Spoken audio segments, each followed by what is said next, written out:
Mark Denholm at breakfast podcast. Episode 209. Hello and welcome to the best bits of the Atom Radio Breakfast Show. And this is Mark Denholm. Normally 6 till 10, Monday to Friday. But today on a Saturday when it releases, or indeed any day when you're listening, guiding you through the best bits this week, which include traffic jams, councils waging war on motorists and an unreasonable cyclist, poor fashion, important things forgotten, hygiene, hobbies, which if you saw on a dating profile would mean an absolute no, a religious confusion which I've never ever understood, and also if you're in a work environment, things that make your work email cringeworthy. On the way, Mark Denholm at breakfast podcast. Sometimes you have to go through the worst in order to get to the best. Think on that if you're struggling this Monday morning, and think on this if you are heading out. In 2010 there was a major traffic jam in China that lasted for 12 days.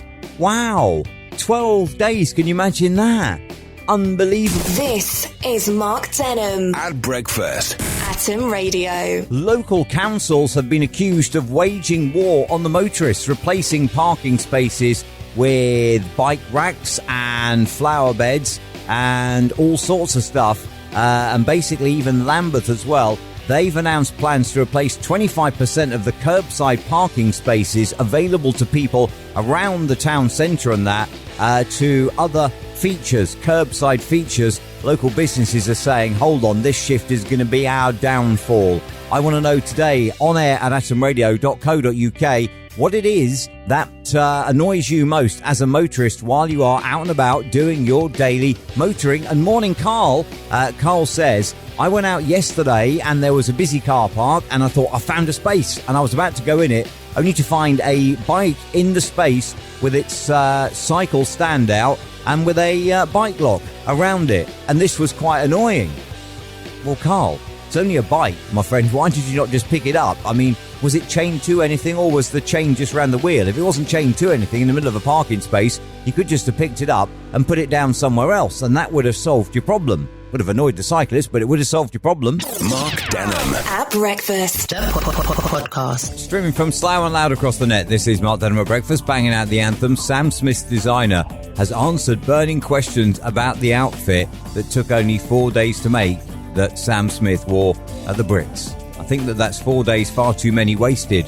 It's just my honest opinion. Mark Denholm at breakfast. This is Atom Radio. Thank you for your emails. The definitive top 5 of important things that you've forgotten for this week stack up like this.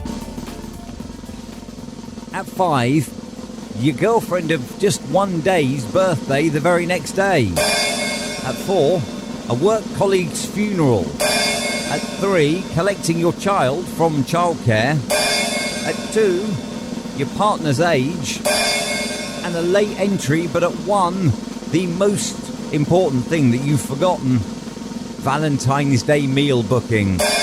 Mark Denholm at breakfast podcast. If you've got a dentist appointment today, probably best not to admit that you like candy floss, even though candy floss was invented by a dentist. In other medical news, the doctor who discovered that hand washing prevented the scrub of disease was thrown in a mental institution for his crazy ideas.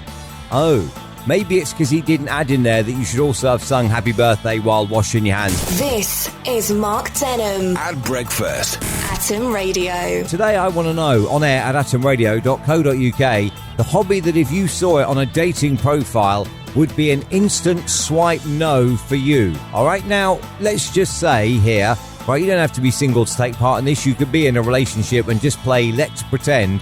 But the hobby today that if you saw it listed on a dating profile, you'd be like, no, definitely not. On air at atomradio.co.uk. Morning, Cam. How are you this Wednesday? Cam says it'd have to be knitting or crocheting for me.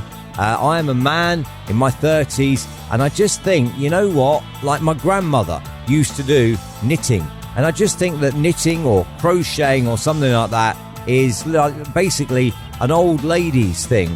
And I'd imagine, you know, like ladies that knit or crochet probably take their false teeth out and put them in a jar next to them at bedtime at night. And I'm a man in my 30s. I'm not really quite ready yet for knitting and crocheting to be among my other half's hobbies. So if I saw knitting or crocheting, then I would instantly swipe no. And do you know what? I mean, I remember as a youngster, I remember both of my grandparents, my mum's mum and my dad's mum, both knitted. And therefore, yeah, I also associate knitting, I suppose, with older people. Maybe rightly, maybe wrongly, but I get what you're saying. Mark Denholm. At breakfast. Podcast. You know, I was moaning earlier, wasn't I, about it being over a month until we get a bank holiday. Easter 2023 is a week earlier than it was last year. Last year's was the 17th of April, this year's is the 9th. I never understand that, though, because if it's the anniversary of Christ dying and being resurrected, how come it happens on a different day every year? Surely that date should be fixed. This is Mark Denholm. At breakfast. Atom Radio. What do you dream of? If you dream of getting pregnant, this means that you are having new ideas and creations in your life. If you dream of getting married, it signifies a stronger connection as a couple. Dreaming about your ex either means that you are processing it and moving on, or that you're not really happy with yourself. If you dream of getting engaged, it points to possible changes in the relationship, and so on and so forth. Mark Denholm. At breakfast. Podcast. Morning, Mark Denholm on Atom Radio, banging out the anthems. Welcome to Friday. If you send a work email with a "I'm sorry" in it, if you want my opinion, I may be wrong, but does this make sense? Or any jargon, or indeed an emoji, apparently it's not cool in 2023. Mark Denholm. At breakfast. Podcast. You know the embarrassing thing about that? Yesterday I asked what thing in a private message, a text message, a WhatsApp or a Facebook would really annoy you if you were to receive it. And a couple of them I am guilty of. We had "my bad," which is something that I do say and I would send in a message as well. And the other one is what it is. And that is also something that I say. So maybe that didn't go as well as it could have done for me, given that I am guilty of two of the ones that would annoy you if you receive them in a personal message. But it is what it is. And if it does annoy you, my bad. There we are. I think that we've wrapped that up okay now, haven't we? Speaking of wrapping up, that is episode 209, wrapped up as well as we prepare to end half term and head back to school. That'll be you and not me if you are under 18. I am just a little too old to go back to school. So Monday morning then, 6 a.m, we kick it all off for another week. Monday, Tuesday, Wednesday, Thursday, Friday, 6 till 10. And you can always listen online. Mark Denholm. At breakfast. Podcast.